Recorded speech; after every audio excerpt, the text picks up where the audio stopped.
Why did I give Nintendo Switch 2 Welcome Tour a... It's the biggest piece of... It's alright, like... Welcome Tour is the perfect introduction to the Switch, and a great expo demonstration, but unfortunately, it's just not a good game. You walk around on various giant Switch 2 components, the screen, the Joy-Cons, the mic, the wheel, and discover every little change that has taken place, and why. It definitely shows off every aspect and change of the Switch 2, and I was constantly surprised at every point, and nodding my head in agreement at why such a small change can make such a big difference. There are also little quizzes to make sure you're paying attention and know all of the minor improvements. I felt like a Nintendo sales executive learning all I can before needing to make a sales presentation to try and shift Nintendo's latest moneymaker, and honestly it's not far off. I've made several Switch 2 pre-orders already. The highlight of the game for me is definitely the tech demos and the mini-games. Each tech demo interactively shows off a different aspect of the Switch 2, such as the new HD Rumble, 4K, HDR, and to actually experience these new sensations and effects give you that gratification that the Switch 2 unboxing just didn't. Check out some other mini-games you can try. There's a quiz game that challenges you to identify frame rates. I've been playing this game for the last 20 years.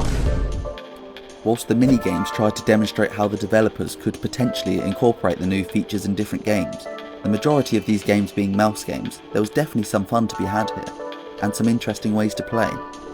But I think I need to find a new setup if I'm going to try and play any of these games with any competitiveness or drive, as for the first time ever playing in bed was quite uncomfortable. The most interesting thing for me was imagining how WarioWare could make use of all these features. The hardest pill to swallow for most though has been the £8 price tag, and that is entirely understandable. It seems like an open goal for Nintendo. Game's gone. Just package it free with the Switch 2. After new console owners unbox their almost identical console, to load up their almost identical user interface, to their very limited launch library of games, their question is, why? Opening a new restaurant called the Krusty Krab 2. Hello, I like money.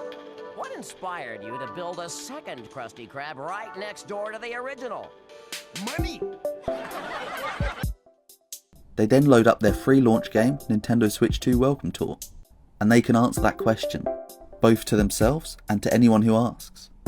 What is an even further remote to the TV is that just because you paid the £8 doesn't even enable you to complete the game. You will require a full package of accessories to experience everything. Wheel, microphone, camera, Pro Controller. This wouldn't be an issue if the application was free, and might even encourage the purchase of these additional accessories. This says, why the gap? If you look closely between the Switch 2 console and Joy-Con 2 controller, you'll see a small space.